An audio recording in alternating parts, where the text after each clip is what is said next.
اللہ رب العزت نے ہمیں جس نبی کی امت میں پیدا فرمایا وہ نبی بہت اعلیٰ ہے کہ جس کی امت میں آنے کے لیے حضرت عیسیٰ علیہ السلام نے دعا مانگی، اللہ نے ان کی دعا کو قبول کیا اور حضرت عیسیٰ کو اللہ نے زندہ آسمانوں پر اٹھا لیا لائیں گے، اور نبی ہونے کی حیثیت سے نہیں، امتی ہونے کی حیثیت سے تشریف لائیں گے۔ ملک شام کے شہر دمشق کی جامعہ مسجد کے مینار پر اتریں گے، عصر کی نماز کا وقت ہوگا، دو فرشتوں کے کندھے پر سہارا لیتے ہوئے مینار پہ اتریں گے، فرشتے اتار کے چلے جائیں گے، سیڑھی لگا کر ان کو نیچے اتارا جائے گا۔ حضرت امام مہدی مصلی پہ موجود ہوں گے، عصر کی نماز کے لیے صفیں بنی ہوئی ہوں گی اور اقامت کہیں جا چکی ہوگی۔ جب لوگ دیکھیں گے عیسیٰ اتر رہے ہیں، پھر لوگ انتظار میں ہوں گے کہ شاید نماز یہ پڑھائیں۔ حضرت عیسیٰ فرمائیں گے کہ نہیں، نماز امام مہدی کو کہیں گے کہ آپ ہی پڑھاؤ، میں آپ کے پیچھے پڑھوں گا۔ نماز پیچھے پڑھ کے گویا وہ بتلا یہ دیں گے کہ میں نبی ہونے کی حیثیت سے نہیں، میں امتی ہونے کی حیثیت سے آیا ہوں۔ حضرت عیسیٰ عام نبی نہیں ہیں، حضرت عیسیٰ وہ نبی ہیں کہ جن کو اللہ نے کتاب انجیل دی ہے۔ حضرت عیسیٰ وہ نبی ہیں کہ جو بغیر باپ کے پیدا ہوئے۔ حضرت مریم کا واقعہ قرآن میں موجود ہے کہ حضرت مریم غسل فرما رہی تھی، فرشتہ آیا انسانی شکل میں، مریم سمجھی کہ یہ مرد ہے، مریم نے کہا کہ چلے جاؤ، میں اللہ کی پناہ میں آتی ہوں۔ فرشتے نے کہا کہ میں انسان نہیں فرشتہ ہوں، اللہ کی طرف سے بیٹے کی خوشخبری دینے کے لیے آیا ہوں۔ فرشتے نے پھونک ماری، حضرت مریم کو حمل ہوا اور چند دنوں کے بعد حضرت مریم کے ہاں بیٹا عیسیٰ پیدا ہوا۔ حضرت عیسیٰ وہ نبی ہیں جو بغیر باپ کے پیدا ہوئے، اور جب ان کا باپ کوئی نہیں، قوم والوں نے الزام لگایا کہ اے مریم شادی ہوئی کوئی نہیں، خامد ہے کوئی نہیں، تو بچہ کہاں سے لے کر آئی ہے؟ حضرت مریم نے بجائے خود جواب دینے کے اس بچے کی طرف اشارہ کیا کہ اس سے پوچھو۔ قوم والوں نے کہا کہ ہم اس سے کیسے پوچھیں؟ کیف نکلم من کان فی المہد صبیا، ہم اس بچے سے کیسے پوچھیں؟ یہ تو بول سکتا ہی نہیں ہے، یہ تو ماں کی گود میں ہے۔ ابھی لوگوں نے اتنا ہی کہا تھا، 2 دن کے بچے عیسیٰ دودھ پیتے بچے ماں کی گود میں دودھ پی رہے تھے۔ جب قوم والوں نے کہا کہ ہم ان سے کیسے کلام کریں، یہ تو ماں کی گود میں ہیں، حضرت عیسیٰ نے کروٹ بدلی۔ 2 دن کا بچہ کروٹ بدلتا نہیں ہے، اس کی کروٹ تو ماں بدلتی ہے۔ 2 دن کا بچہ کروٹ بدل کے قوم والوں سے مخاطب ہو کر کہنے لگا، انی عبداللہ، مجھ سے پوچھو میں کون ہوں، انی عبداللہ، میں اللہ کا بندہ ہوں، آتانی الکتابہ، اللہ نے مجھے کتاب دی ہے، وجعلنی نبیہ، اللہ نے مجھے نبی بنایا ہے۔ حضرت عیسیٰ وہ نبی ہیں کہ ابھی دنیا میں آئے فوراً کتاب کا تذکرہ کرتے ہیں، ورنہ ہر نبی کو کتاب 40 سال کی عمر میں ملتی ہے۔ حضرت عیسیٰ دنیا میں آئے فوراً اپنے نبی ہونے کا تذکرہ کرتے ہیں، ورنہ ہر نبی کو نبوت 40 سال کی عمر میں ملتی ہے۔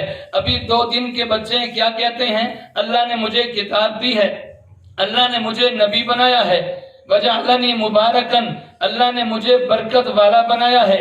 تو حضرت عیسیٰ معمولی آدمی نہیں ہیں، ان کا دنیا میں آنا بھی عجیب ہے، 2 دن کے بچے کا کلام کرنا بھی بڑا عجیب ہے، حضرت عیسیٰ کو زندہ آسمانوں پر اٹھا لیا جانا بھی عجیب ہے، اور قیامت کے قریب قیامت کی نشانی بن کے دنیا میں آنا بھی بڑا عجیب ہے۔ حضرت عیسیٰ معمولی آدمی نہیں، اللہ نے عیسیٰ کو معجزہ دیا، مردے کے پاس جا کر کہتے قم بإذن اللہ، وہ مردہ زندہ کھڑا ہو جاتا۔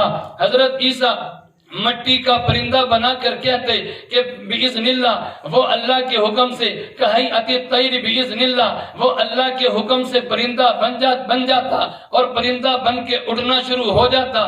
یہ عیسیٰ کا معجزہ ہے۔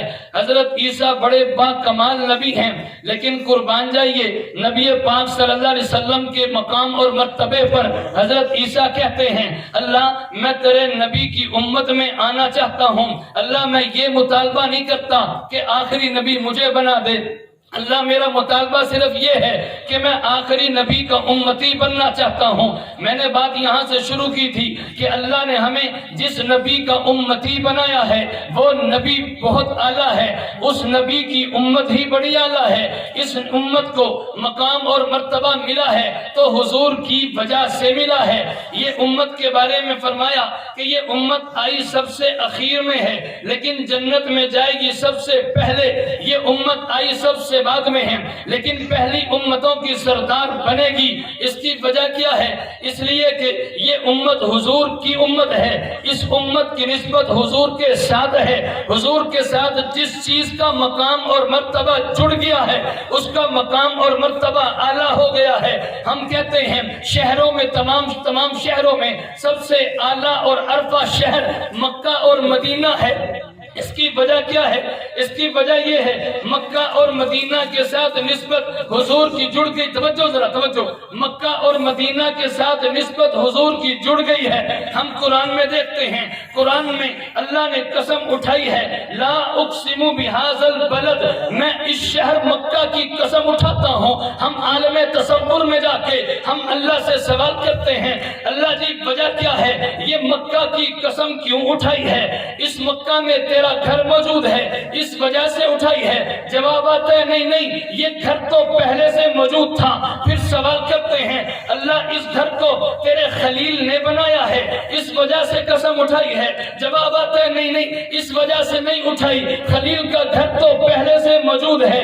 پھر سوال کرتے ہیں اللہ تیرے گھر کا طواف نبیوں نے کیا ہے اس وجہ سے قسم اٹھائی ہے؟ جواب آتا ہے نہیں اس وجہ سے قسم نہیں اٹھائی۔ پھر سوال کرتے ہیں اللہ یہاں پہ مقام ابراہیم ہے اس وجہ سے قسم اٹھائی ہے؟ اللہ یہاں پہ حجر اسود ہے اس وجہ سے قسم اٹھائی ہے؟ تمام سوالوں پر جواب آتا ہے اس وجہ سے نہیں اٹھائی، اس وجہ سے اٹھانی ہوتی میں قسم کب کا اٹھا چکا ہوتا۔ اس شہر کی قسم اٹھانے کی وجہ یہ پیش آئی ہے کہ اس شہر میں ہم نے آخری پیغمبر محمد الرسول اللہ کو بھیجا ہے۔ کی امت توجہ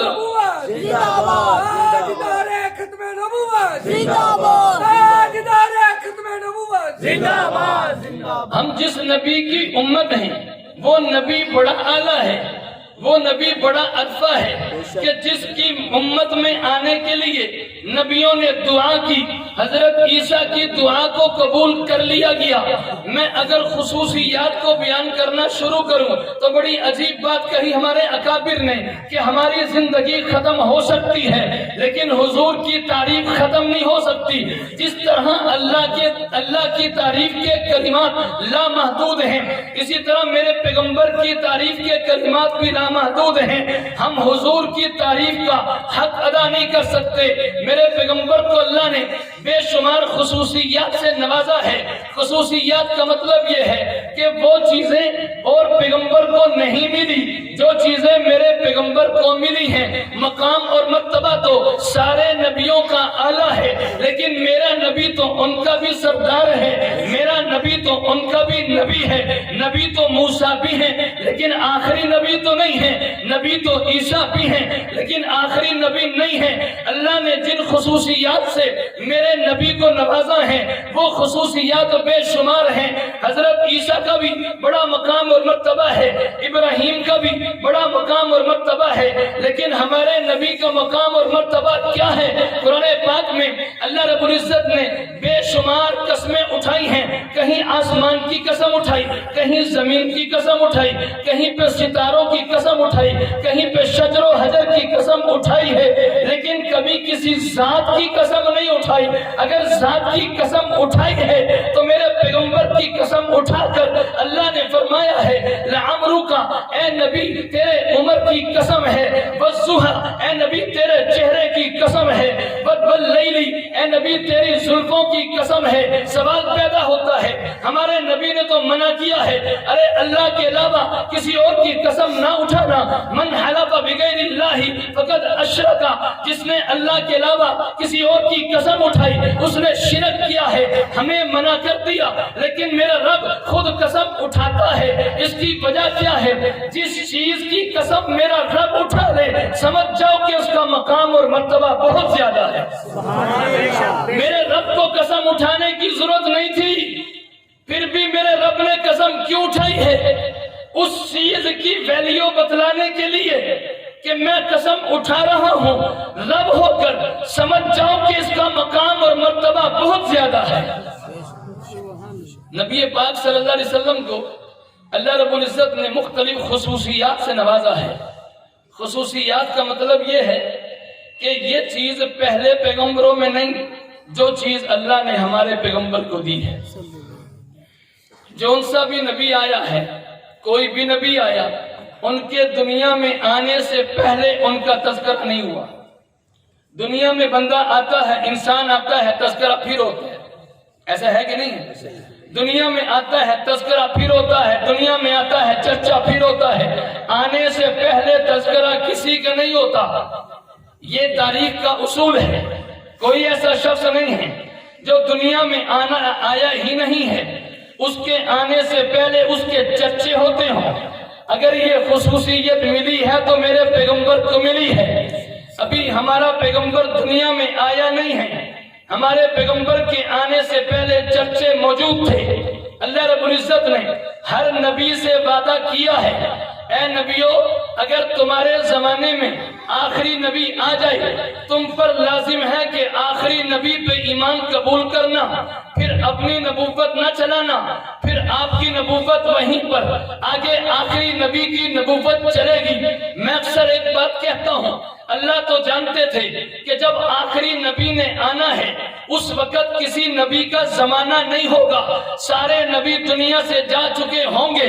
اس کے باوجود اللہ نے نبیوں سے وعدہ کیوں لیا؟ اللہ نبیوں کو بتانا یہ چاہتے تھے کہ ایک پیغمبر ایسا بھی ہے جس کا مقام اور مرتبہ تم سے بھی زیادہ ہے، ایک پیغمبر ایسا بھی ہے جو آخری نبی بن کے آئے گا، ایک پیغمبر ایسا بھی ہے جو تمہارا بھی امام بن کے آئے گا۔ اللہ نے سارے نبیوں سے وعدہ لیا، نبیوں نے وعدہ کیا، اللہ ہمارے ہوتے ہوئے ہمارے زمانے میں آخری پیغمبر آ گیا، ہم آخری پیغمبر پر ایمان قبول کریں گے، ہم آخری نبی کا کلمہ پڑھیں گے۔ نبیوں نے وعدہ ضرور کر لیا، ان کے زمانے میں آخری نبی آئے تو نہیں ہیں، لیکن اللہ نے ان کو موقع ضرور دیا ہے کہ آخری نبی پر ایمان لائیں، آخری نبی کا کلمہ پڑھیں۔ اللہ نے ان کو یہ موقع دیا ہے۔ نبی پاک صلی اللہ علیہ وسلم جس وقت معراج پر گئے ہیں، سفر شروع ہوا مکہ سے، چلتے چلتے کوہ طور گئے ہیں، اس کے بعد بیت الرحم گئے ہیں۔ بیت الرحم حضرت عیسیٰ کی جائے ولادت ہے۔ اس کے بعد بیت المقدس میں گئے۔ ہمارا نبی جب بیت المقدس میں پہنچا ہے، حضرت آدم سے لے کر جناب عیسیٰ تک سارے نبی وہاں پہ موجود تھے۔ لوگوں کے ذہن میں سوال پیدا ہوگا، نبی تو دنیا سے چلے گئے تھے، نبی تو اپنی اپنی قبروں میں تھے، لیکن یہ بات ذہن میں رکھنا، ہمارا عقیدہ اور نظریہ ہے کہ نبی کو معراج کروانے والا اللہ ہے، اس اللہ کے لیے مشکل کوئی نہیں ہے۔ اللہ سارے نبیوں کو مسجد اقصی بیت المقدس میں جمع کر دیں۔ میرے نبی نے فرما دیا، ہم نے مان لیا، میرے نبی نے کہہ دیا، ہم اس پر ایمان لے آئے۔ اللہ نے سارے نبیوں کو جمع کیا بیت المقدس میں، وہاں سارے نبی موجود ہیں، حضرت آدم سے لے کر جناب عیسیٰ تک موجود ہیں۔ سارے نبیوں کی موجودگی میں حضرت جبرائیل نے اذان دی ہے۔ جبرائیل کے اذان دینے کے بعد اب سارے نبی اس انتظار میں تھے، دیکھتے ہیں آج مصلی پہ کھڑا کون ہوتا ہے، آج نبیوں کی امامت کون کراتا ہے۔ بیچ میں آدم بھی ہیں، بیچ میں ابراہیم بھی ہیں، ہیں، بیچ میں موسیٰ اور عیسیٰ بھی ہیں۔ آج نبیوں کی امامت کون کراتا ہے؟ حضرت جبرائیل حضور کا ہاتھ پکڑ کے مصلی پہ کھڑا کر کے بتائیے گئے ہیں کہ جہاں پہ نبی ہوں گے وہاں پہ امام، بولو بولو، جہاں پہ نبی ہوں گے وہاں پہ امام نبی ہوں گے، جہاں پہ ہمارا پیغمبر ہوگا وہاں پہ امام وہی بنے گا۔ ان کی موجودگی میں کسی کو امام بننے کی اجازت نہیں ہے۔ اگر کسی کو امام بننے کا موقع ملا ہے حضور کی موجودگی میں، اگر کسی کو امام بننے کا ملا، حضور کی زندگی میں کسی کو امام بننے کا موقع ملا تو حضرت ابو بکر صدیق کی ذات ہے رضی اللہ تعالی۔ ان کو موقع ملا حضور کی موجودگی میں، حضور کی زندگی میں نماز پڑھانے کا، امام بننے کا۔ نبی پاک صلی اللہ علیہ وسلم کا دنیا سے جانے کا وقت بالکل قریب تھا، اور حضور صلی اللہ علیہ وسلم نے آخری نماز جمعرات والے دن مغرب کی نماز پڑھائی ہے۔ بس جمعرات والے دن مغرب کی نماز پڑھائی، اس کے بعد طبیعت خراب ہو گئی، نماز پڑھانے کی ہمت نہ ہو سکی۔ عشاء کی نماز کا وقت قریب ہے، توجہ، عشاء کی نماز کا وقت قریب ہے اور لوگ انتظار میں بیٹھے ہیں کہ حضور نماز پڑھانے کے لیے آئیں۔ مسجد بھری پڑی ہے، صحابہ کرام کا مجمع ہے، حضور کی ہمت نہیں ہو پا رہی کہ حضور نماز پڑھانے کے لیے آئیں۔ بے ہوشی کی سی کیفیت ہے۔ نبی پاک صلی اللہ علیہ وسلم اٹھتے ہیں، ہمت کرتے ہیں، پھر بے ہوش ہو کے گر پڑتے ہیں، وہیں پر ہی لیٹ جاتے ہیں، پھر تھوڑی دیر کے بعد ہوش میں آتے ہیں، طبیعت بحال ہوتی ہے، پھر نماز کی ہمت کرتے ہیں، لیکن پھر طبیعت نے ساتھ نہ دیا، پھر بے ہوشی طاری ہو جاتی ہے۔ دونوں جہان کے سردار ہیں، بخشے بخشائے ہیں، کہ جن کے سارے صحابہ بھی بخشے بخشائے ہیں، ساری بشارتیں سننے کے باوجود بھی دنیا سے جانے کا وقت قریب ہے لیکن نماز چھوڑتے بولو بولو نماز چھوڑتے چھوڑ رہے ہیں نماز۔ حدیث پاک میں آتا ہے طبیعت بڑی خراب تھی، اور اسی طبیعت کی خرابی کے باوجود حضرت عباس اور حضرت علی ان دونوں کے کندھے پر سہارا دیتے ہوئے نماز پڑھنے کے لیے بھی آئے ہیں۔ بیماری کے باوجود ہم حضور کے چاہنے والے، حضور کے عاشق، ہم اپنی نمازوں کے بارے میں ذرا غور کریں، کہیں ایسے تو نہیں کہ ہماری نمازیں ضائع ہو رہی ہیں۔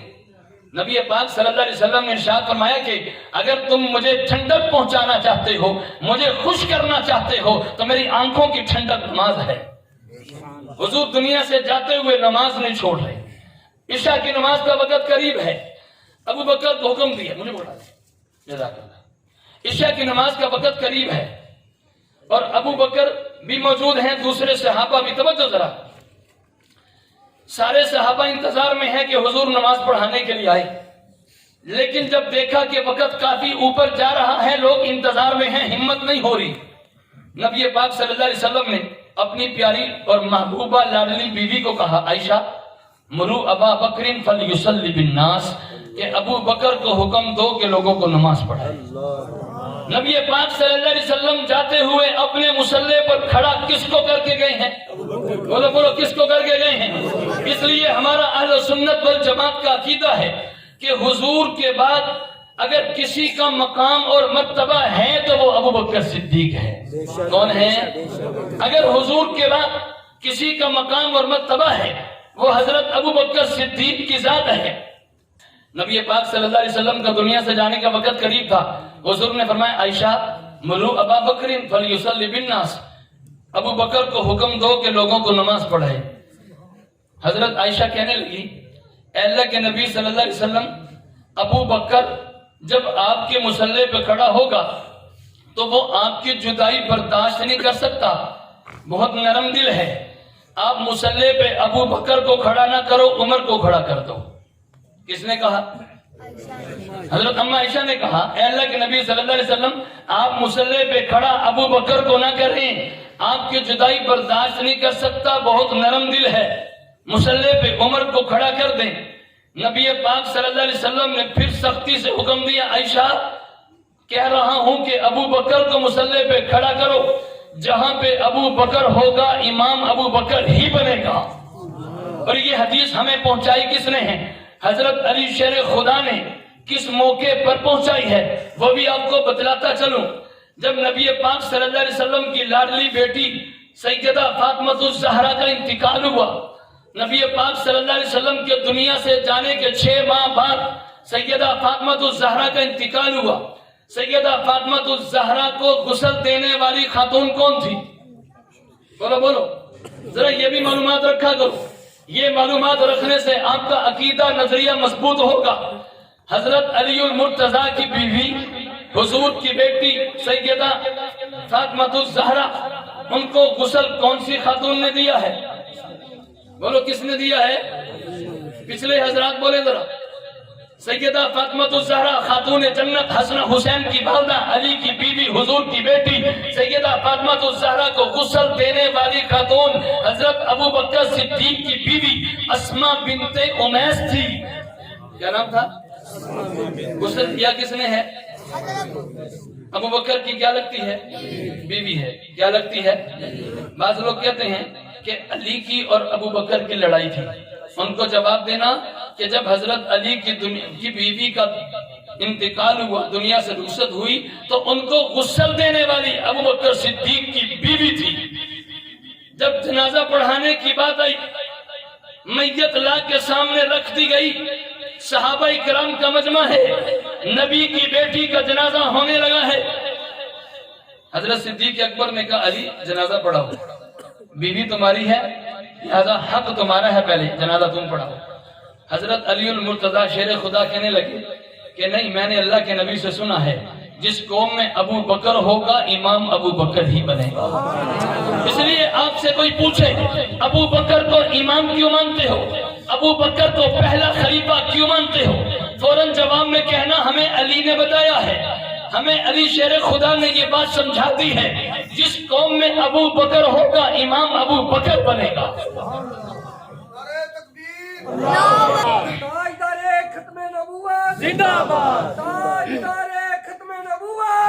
حضرت ابو بکر صدیق رضی اللہ تعالیٰ عنہ نے جمعرات والے دن عشاء کی نماز پڑھانا شروع کی۔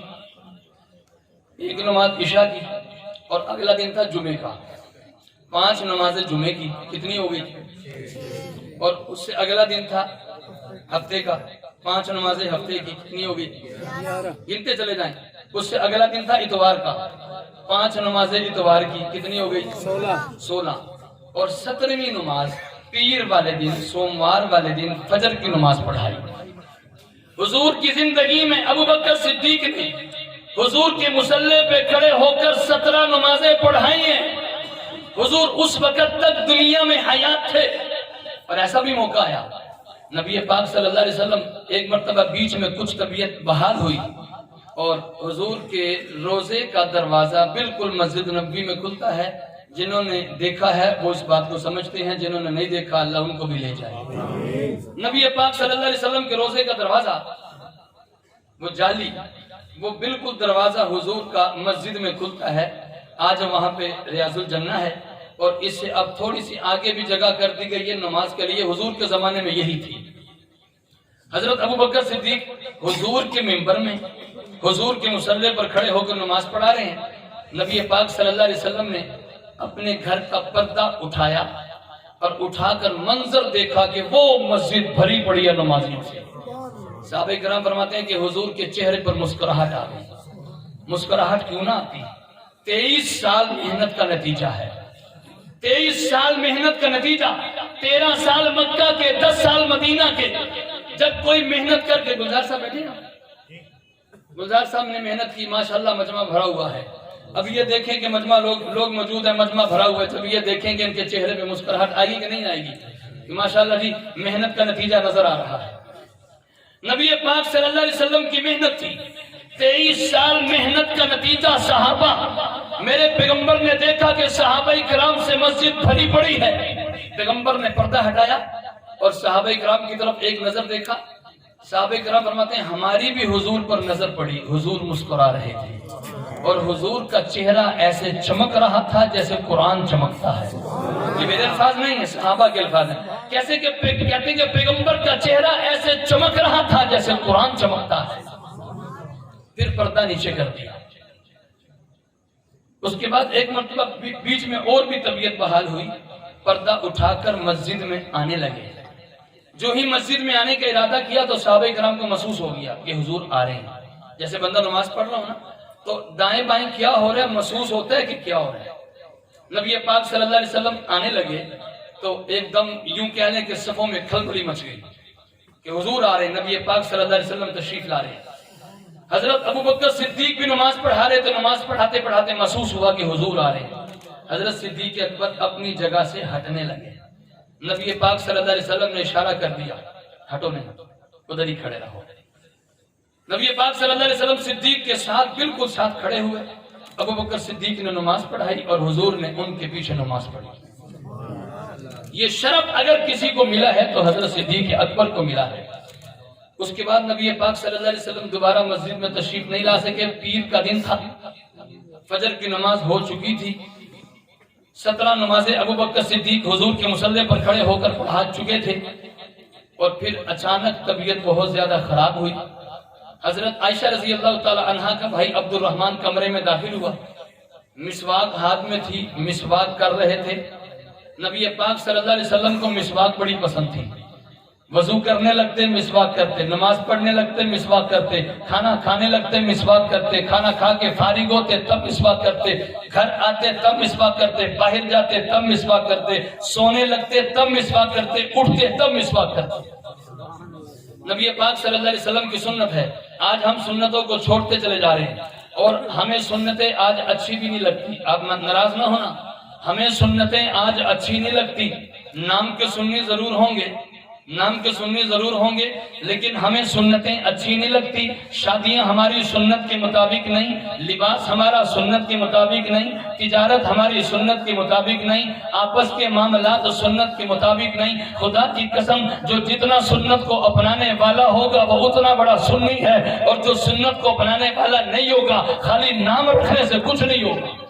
بات ٹھیک ہے کہ نہیں ٹھیک ہے؟ اصل تو عمل ہے نا، اصل تو عمل ہے۔ فرشتہ اتنا بھولا بالا نہیں ہے وہ ہمارے ناموں پہ آ کر اور بخشش کا سرٹیفکیٹ دے دے۔ وہ ہمارے عمل دیکھے گا، ہمارا نامہ اعمال دیکھے گا، اس کے نامہ اعمال میں سنت نبی کی ہے یا غیروں کا طریقہ ہے۔ نبی پاک صلی اللہ علیہ وسلم کی سنت مسواک کرنا۔ حضرت عائشہ کے بھائی عبد الرحمن اندر داخل ہوئے، حضور کی نظر مسواک پہ ٹک گئی۔ نبی پاک صلی اللہ علیہ وسلم کی پیاری اور حضور کی محبوبہ بیوی عائشہ سمجھ گئی کہ حضور اس وقت مسواک کرنا چاہتے ہیں۔ حضرت عائشہ رضی اللہ تعالیٰ عنہ نے حضور سے پوچھا کہ اللہ کے نبی مسواک کرنی ہے؟ حضور نے سر ہلایا کہ جی مسواک کرنی ہے۔ حضرت عائشہ رضی اللہ تعالیٰ عنہ نے مسواک منگائی اور اپنے منہ سے چبا کر، چونکہ حضور نبی پاک صلی اللہ علیہ وسلم کی طبیعت ٹھیک نہیں تھی، اپنے منہ سے چبا کر پھر حضور کو دی۔ اس لیے ہم کہتے ہیں کہ قربان جائیں اماں عائشہ تیرے مقام اور مرتبے پر۔ جس وقت حضور دنیا سے گئے ہیں ہمارے نبی کے منہ میں اگر لعاب تھا تو سیدہ عائشہ کا تھا کہ نہیں تھا؟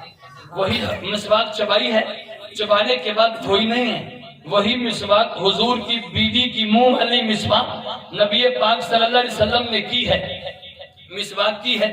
چونکہ اب سفر شروع ہونے لگا ہے، اور یہ بھی حضور کی خصوصیت ہے کہ جب نبی پاک صلی اللہ علیہ وسلم کی روح نکالنے کے لیے حضرت جبرائیل تشریف لائے اور باہر اسرائیل کو کھڑا کر دیا، ورنہ جب اسرائیل روح نکالنے کے لیے آتا ہے وہ باہر نہیں کھڑا ہوتا اور وہ کسی سے اجازت نہیں لیتا۔ جبرائیل اندر تشریف لائے اور آ کر کہنے لگے، اے اللہ کے نبی صلی اللہ علیہ وسلم، اللہ آپ سے ملنا چاہتے ہیں، اللہ آپ سے ملنا چاہتے ہیں، آپ کی کیا رائے ہے؟ اور یہ صرف آپ سے پوچھا جا رہا ہے، آج تک کسی سے نہیں پوچھا گیا، حتیٰ کہ کسی اور نبی سے بھی اجازت نہیں لی گئی۔ اجازت لی گئی ہے تو صرف میرے نبی حضرت محمد الرسول اللہ صلی اللہ علیہ وسلم سے لی گئی ہے۔ حضرت اسرائیل باہر کھڑے ہیں، جبرائیل اندر آئے، اجازت لی، پوچھا اجازت ہو تو آپ کی روح قبض کر لی جائے۔ نبی پاک صلی اللہ علیہ وسلم نے فرمایا، کیا کوئی محبوب اپنے محبوب کی روح نکال لیتا ہے؟ نہیں سمجھے؟ کیا کوئی محب اپنے محبوب کی روح بھی نکال لیتا ہے؟ جبرائیل نے جواب دیا، کیا کوئی محبوب اپنے محب سے ملنا نہیں چاہتا؟ سوال جواب سمجھ رہے ہو؟ جبرائیل نے کہا، کیا محبوب اپنے محب سے ملنا نہیں چاہتا؟ جب انہوں نے یہ بات کہی تو نبی پاک صلی اللہ علیہ وسلم نے فرمایا اللہم بالرفیق الاعلی، میں بس اللہ سے ملنا چاہتا ہوں جو میرا اعلیٰ رفیق ہے، جو میرا محبوب بھی ہے، جو میرا دوست بھی ہے، میں اللہ سے ملنا چاہتا ہوں۔ بڑی عجیب بات ہے، اس بات کے بعد صدیق اکبر سے ملاقات ہوئی۔ حضرت صدیق اکبر سے نبی پاک صلی اللہ علیہ وسلم کہنے لگے کہ اللہ نے جبرائیل کو بھیجا تھا، اللہ نے جبرائیل کو بھیجا تھا اور اللہ نے کہا کہ رہنا چاہتے ہو یا دنیا سے چلے جانا چاہتے ہو؟ تو اس بندے نے اللہ کو پسند کر لیا ہے، یہ نہیں کہا کہ میں نے پسند کر لیا ہے۔ نبی پاک صلی اللہ علیہ وسلم نے فرمایا کہ صدیق، ایک شخص کے پاس فرشتہ آیا اور فرشتے نے یہ بات کہی، اس بندے نے پھر اس فرشتے کی جواب میں رب کو پسند کر لیا ہے۔ ابو بکر صدیق سمجھ گئے کہ وہ بندہ حضور کی ذات ہے، اور اس کا مطلب یہ ہے دنیا سے جانے کا وقت بالکل قریب آ چکا ہے۔ نبی پاک صلی اللہ علیہ وسلم نے پوچھا جبرائیل جاؤ اللہ سے پوچھ کر آؤ میرے دنیا سے جانے کے بعد میری امت کا کیا بنے گا۔ یہ بھی خصوصیت حضور کی ہے۔ ایک مرتبہ ایک امتی کو موت آ رہی تھی، موت کی تکلیف ہو رہی تھی، نبی پاک صلی اللہ علیہ وسلم نے اس کو مرتے ہوئے دیکھا ہے، قریب سے مرتے ہوئے دیکھا۔ نبی پاک صلی اللہ علیہ وسلم نے اللہ سے پوچھا اللہ ہر شخص کو موت کی تکلیف اتنی ہی ہوتی ہے؟ اللہ نے فرمایا بالکل اتنی ہوتی ہے۔ نبی پاک صلی اللہ علیہ وسلم نے فرمایا اللہ میں ایک دعا کرتا ہوں کہ میری امت کو موت کی تکلیف نہ دینا، مجھے دے دے۔ کیسا پیغمبر ہے؟ نبی پاک صلی اللہ علیہ وسلم نے فرمایا کہ اللہ نے ہر نبی کو ایک دعا دی ہے کہ وہ جو دعا مانگے گا اللہ دعا قبول کریں گے۔ ہر نبی نے دعا مانگ لی ہے دنیا میں نے ابھی تک دعا نہیں مانگی، وہ میں نے آخرت کے لیے رکھی ہے۔ صحابہ کرام نے پوچھا اے اللہ کے نبی صلی اللہ علیہ وسلم آپ کیا دعا مانگیں گے؟ نبی پاک صلی اللہ علیہ وسلم نے فرمایا میں اللہ سے دعا مانگنا شروع کروں گا اور میں اس وقت تک راضی نہیں ہوں گا جب تک کہ میری امت اللہ بخش کے جنت میرا بھیج دے۔ ایسا پیغمبر اللہ نے ہمیں دیا ہے۔ وہ پیغمبر دنیا سے جاتے ہوئے کیا کہتا ہے؟ پوچھ کر آؤ میرے جانے کے بعد میری امت کا کیا بنے گا۔ جبرائیل گئے ہیں، پوچھ کر آئے ہیں اور آ کر کہنے لگے اے اللہ کے نبی صلی اللہ علیہ وسلم اللہ فرما رہے ہیں کہ میں آپ کے دنیا سے اٹھا لینے کے بعد آپ کو تنہا نہیں چھوڑوں گا، آپ کی امت کو اکیلا نہیں چھوڑوں گا، پیچھے سمجھانے والے موجود ہوں گے، ان کی اصلاح کرنے والے موجود ہوں گے۔ پھر پیغمبر کے جانے کے بعد اللہ نے پیچھے چھوڑا ہے تو پیغمبر کی امت صحابہ کو چھوڑا۔ صلی اللہ علیہ وسلم اپنی بیوی کے سینے پر ایسے ٹیک لگا کے، سیدہ عائشہ رضی اللہ تعالیٰ عنہ کے سینے پر ایسے پکڑا ہوا ہے، ٹیک لگا کے پکڑا ہوا ہے، ایسے ٹیک لگا کر بیٹھے ہوئے، ایسے ٹیک لگا کر حضور اپنی بیوی کے سینے پر ایسے ٹیک لگا کے لیٹے ہوئے، اور اسی حالت میں حضور کا انتقال ہوا۔ اسی حالت میں حضور نبی پاک صلی اللہ علیہ وسلم دنیا سے رخصت ہوئے۔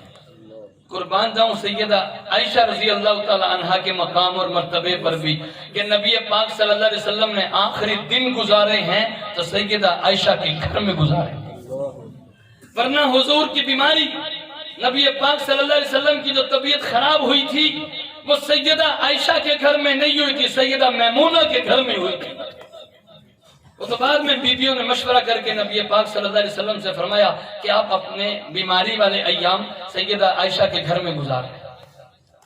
نبی پاک صلی اللہ علیہ وسلم کا جب دنیا سے انتقال ہوا، دنیا سے پردہ فرما گئے، حضور کی زبان پہ آخری الفاظ، حضور کی زبان پہ آخری الفاظ کیا تھے؟ نبی پاک صلی اللہ علیہ وسلم کی زبان پہ آخری الفاظ تھے الصلاۃ الصلاۃ الصلاۃ، نماز نماز نماز نہ چھوڑنا، میری امت کے لوگوں نماز نہ چھوڑنا۔ یہ حضور کی زبان پہ آخری الفاظ تھے، گویا یوں سمجھے کہ ہمارے نبی کی وصیت تھی۔ آج ہم نے اپنے بڑوں کی وصیت کو یاد رکھا، بعض لوگ اپنے بڑوں کی ناجائز وصیت پر بھی عمل کرنے کی کوشش کرتے ہیں۔ یاد رکھنا ناجائز وصیت پر عمل کرنا کوئی ضروری نہیں ہے، جائز وصیت پر عمل کیا جاتا ہے، لیکن لوگ اپنے بڑوں کی محبت میں ناجائز وصیت پر عمل کرنا ضروری سمجھتے ہیں۔ ارے بڑوں کے بڑے امام الانبیاء نبی پاک صلی اللہ علیہ وسلم وصیت کر کے گئے ہیں، اے میری امت کے لوگوں نماز نہ چھوڑنا، جس نے نماز چھوڑ دی اس میں اور کافر میں فرق ہی کچھ نہیں رہا۔ من ترک الصلاۃ متعمدا فقد کفر، جس نے جان بوجھ کے نماز چھوڑی گویا اس نے کفر کیا۔ ہمارے نبی تو فرما رہے ہیں کہ میری آنکھوں کی ٹھنڈک نماز ہے، اور آخری الفاظ حضور کے کیا تھے؟ حضور کے آخری الفاظ نماز، نماز، نماز نہ چھوڑنا، میری امت کے لوگوں نماز نہ چھوڑنا۔ اور دوسرا جملہ وما ملکت ایمانکم، اپنے ماتحتوں کا بھی خیال کرنا، اپنے نوکروں کا، اپنے ملازموں کا، اپنی گھر والیوں کا، ان کا بھی خیال کرنا۔ گویا میرا نبی دو چیزیں بتلا کر چلا گیا، ایک حقوق اللہ کو بتلا کر گیا ہے، ایک حقوق العباد کو بتلا کر گیا ہے۔ ہمارے دین کا خلاصہ یہی دو چیزیں ہیں، نمبر 1 حقوق اللہ ہے اور نمبر 2 حقوق العباد ہے۔